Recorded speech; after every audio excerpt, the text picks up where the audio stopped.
Here at CraftaBrew, we love getting your questions. It's our commitment to you to provide as much information as we can to ensure that your homebrewing journey is successful. So I thought today it might be fun to get into the customer service grind set and go through 10 of the most common questions we get in our customer service email.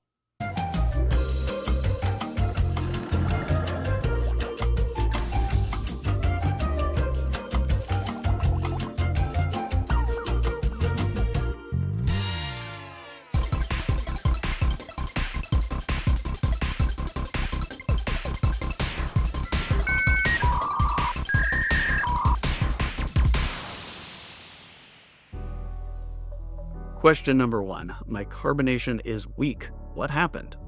When you open a bottle of your brew, does it give you a nice quiet hiss like an annoyed librarian instead of sounding like you're opening a well-carbonated beer?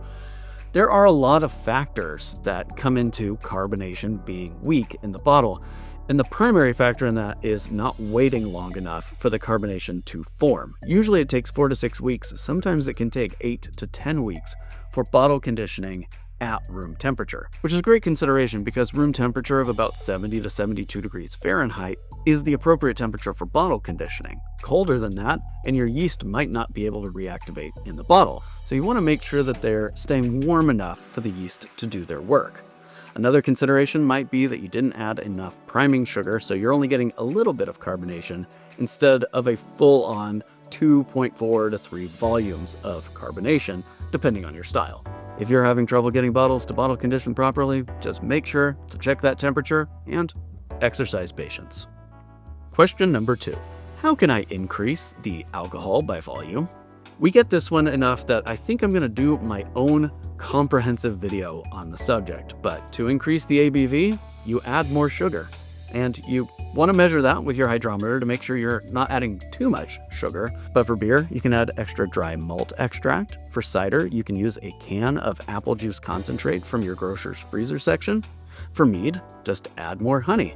And for wine, you can use regular old table sugar or brown sugar or even honey to boost the ABV of a wine. But just remember, the higher you punch that ABV, the longer your wait time is for aging. Question number 3. Foam or sediment got into my airlock. What do I do? If you're experiencing a truly aggressive fermentation, consider setting up a blow-off. Instead of using an airlock, you fit a piece of brewing tubing into your stopper and then run that into a jar of water or sanitizer. This helps ease off the carbonation that's blowing off during a fast fermentation and prevent stuff from getting sucked up and out of your brew. Anything that does get sucked up in that line will get caught in the jar. As for your filthy airlock, just give it a good clean and sanitize and pop that back in after fermentation has subsided. Question number 4. My mead hasn't cleared. Can I bottle it? If your mead isn't clear, but fermentation is finished, and you've confirmed fermentation is finished by a series of hydrometer checks over several days, technically you can bottle it. However, those bottles are going to end up with a ton of sediment in the bottom. So I would recommend cold crashing it by putting it in your refrigerator for a week and see if you can drop a bunch of that stuff out. You can also use fining agents like bentonite or dual fine to help pull some of that stuff out of suspension and settle it at the bottom. The clearer your mead is when it goes into bottles, the less sediment you're going to have to deal with when pouring your first glass. Question number 5. Do I have to rehydrate my yeast? We get this one a ton. And the answer is complex because a lot of yeast packets will say to rehydrate your yeast, but for a lot of types of brews, you don't really have to. And so even if the yeast packet says you should, but our instructions say that you shouldn't, follow our instructions. The long and the short of it is that yeast often benefit from being rehydrated.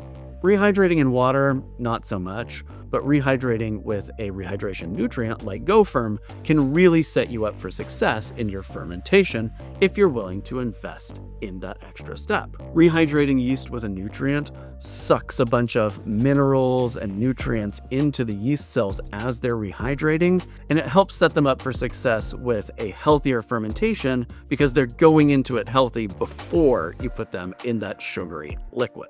Hydrating is often recommended for higher ABV brews, really big beers, really alcoholic wines or meads, and so for those types of brews, you might want to invest in Go Firm.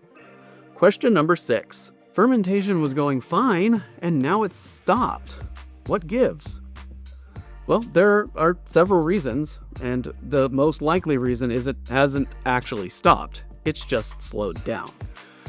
Consider fermentation like landing a plane. You come in at a pretty steep drop, but then as you're approaching the airport, you kind of level out and then land the plane. And that's what your yeast are doing.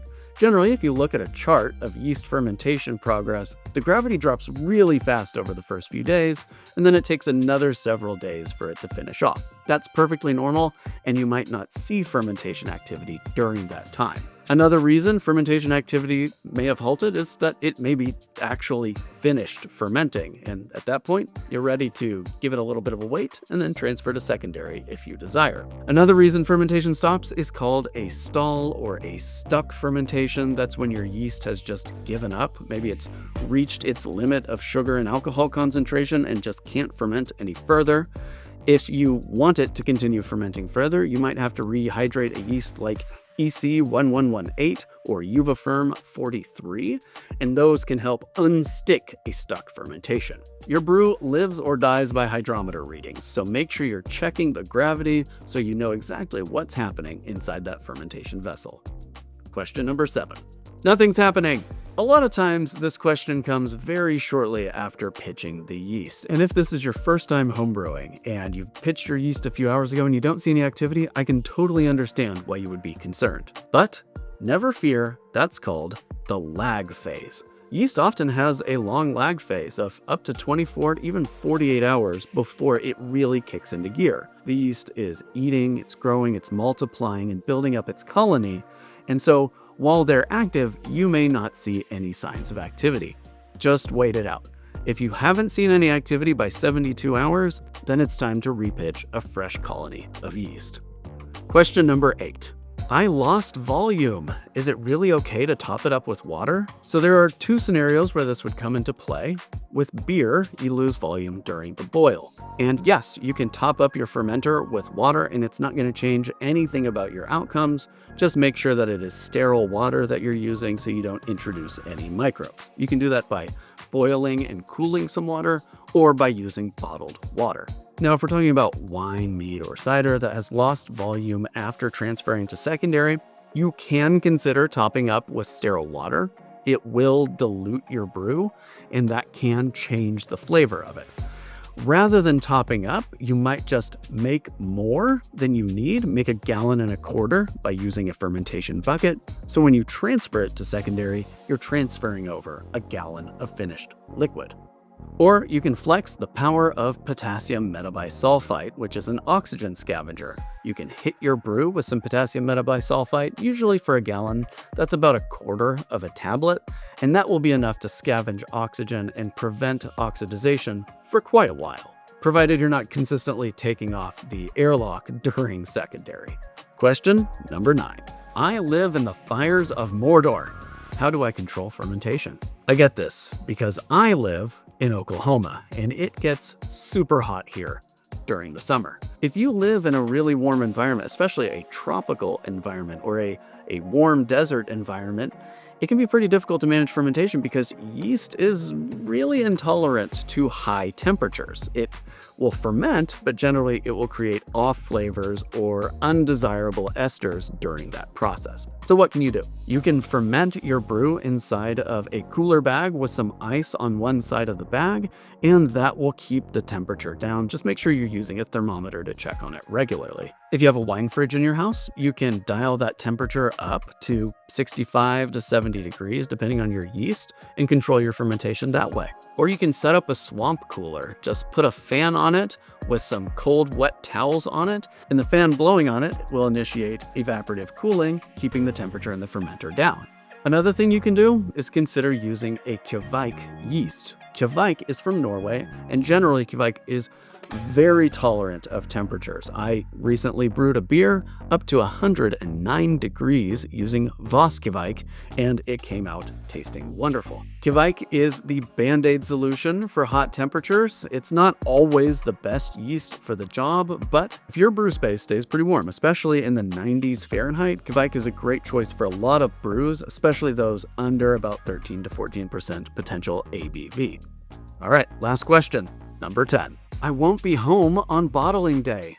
Can I bottle early? Our instructions are very comprehensive and designed for the beginner. And so that's why you see time frames for different steps in our instructions, because they are made for folks who are very new to this process, and we want it to be as comprehensive as possible.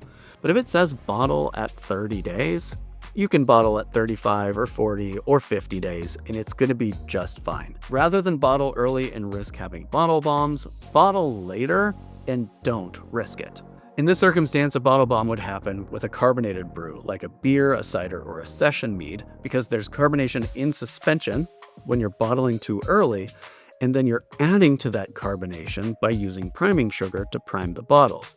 That can create a situation where there's too much pressure in the bottle and the bottle explodes, and that can be a very dangerous process.